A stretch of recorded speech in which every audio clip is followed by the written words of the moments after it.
Hi there, my name is Dr. Chris Atchison-Clare, and I direct produce SILMAR. That's the Center for Intercultural Learning, Mentorship, Assessment, and Research at Purdue University. And I'm here today to talk to you about a tool that we have in the Hubble Toolbox. It's called 25 Questions, and it is a great way for learners to get to know each other, either in a face-to-face context or a virtual exchange context where learners are coming together and it's useful for them to bond, kind of like an icebreaker, but also give them an opportunity to learn more about each other as cultural beings and as members of groups that may differ from each other. So one thing that I want to talk about here as I tell you more about what this activity is like is to just let you know that there are quite a few similar activities in the Hubble. And so I'm going to be telling you a little bit about what makes them different from each other and when you might want to choose this one over others that are similar. And you can find these similar tools just if you're interested in those under Related Tools tab in the toolbox. So, when you see learning objectives, downloads, links, materials, and so on, all the different tabs that you can click on to see information about any tool.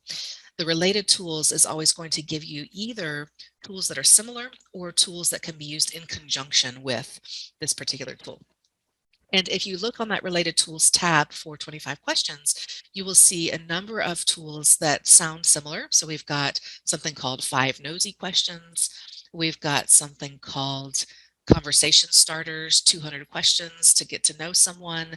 There's the Digging Deeper Diversity Questions. So each of these has its own little take and its own little twist on questions to get to know each other. And so I'll talk a little bit about why you might want to use one rather than another of these tools.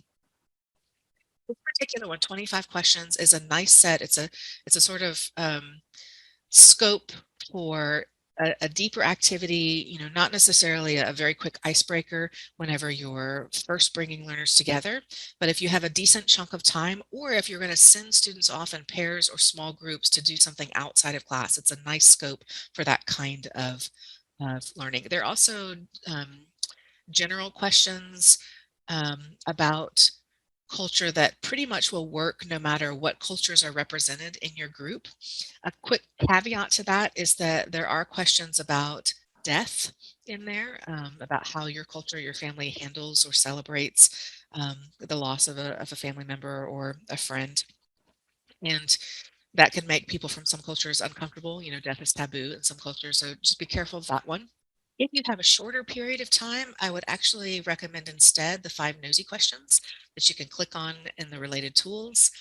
And then if you find that these questions don't go deep enough, for example, if you've got a group that includes underrepresented minority learners, or you really want to dig into domestic diversity issues or the ways in which people within a community are different from each other and not so much dealing with international diversity, that's when you might want to turn to those digging deeper diversity questions. And then if these are worn out and you want some other options, that long list of 200 questions provides a lot of other details. Thanks so much for watching this video. We hope that you are willing not only to consume from the Intercultural Learning Hub, but also to contribute. One of the most useful things that you can do is, in addition to putting in your own materials, is to simply make some quick comments in the reviews.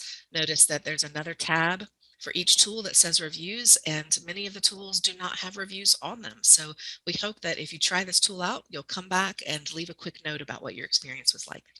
Thanks.